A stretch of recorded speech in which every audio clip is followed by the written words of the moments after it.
హల్లెలూయా. ఈ దిన వాక్యము దెబిరీం 13వ తారీఖు 8వ నెల 2025 సంవత్సరం. మన దేవుడు ఇస్తున్న చక్కటి మాట. కీర్తనల గ్రంథము 5వ అధ్యాయము 11వ వచనం. నీవే వారిని కాపాడుదువు గనుక వారు నిత్యము ఆనందధ్వని చేయుదురు.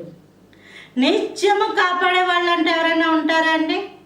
ఈ లోకంలో రక్షణ కల్పిస్తామంటారు, మనం వెళితే రక్షణ కల్పిస్తారు. పాపం వాళ్ళకు కూడా మనుషులే కాబట్టి వాళ్ళ శక్తి సామర్థ్యము కొంతవరకే. లేకపోతే ఒక తండ్రి అంటాడు నేను నీతో పాటు ఉంటానమ్మా అని, కానీ అది కొన్ని సందర్భాల్లో ఉండకుండా పోవచ్చు. ఒక భర్త భార్యతో అనొచ్చు, లేదా భార్య భర్తతో అనొచ్చు నేను నీతో పాటు ఉంటానని. కొన్ని సందర్భాల్లో కాపాడలేకపోవచ్చు, కానీ నిరంతరము కాపాడేవాడు దేవుడు మాత్రమే. నువ్వు కాలేజీకి వెళ్తున్నప్పుడు, నువ్వు స్కూల్కి వెళ్తున్నప్పుడు, ఇంటికి వస్తున్నప్పుడు, వంట చేస్తున్నప్పుడు, ప్రయాణాల్లో ఉన్నప్పుడు, వ్యాపారంలో ఉన్నప్పుడు, ఆఫీస్లో ఉన్నప్పుడు, ఎగ్జామ్ రాస్తున్నప్పుడు, హాస్పిటల్లో మంచం మీద ఉంటున్నప్పుడు, తల వెంట్రుక వాసిలో దేవుడు కాపాడుతూ ఉంటాడు. కాబట్టి వారట ఆనందధ్వని చేదురు. ప్రభువా, గడిచిన సంవత్సరాలన్నీ కాపాడింది నువ్వే, ఈ రోజుకి సజీవుల లెక్కల్లో ఉన్నావంటే ఇది నీ కృప.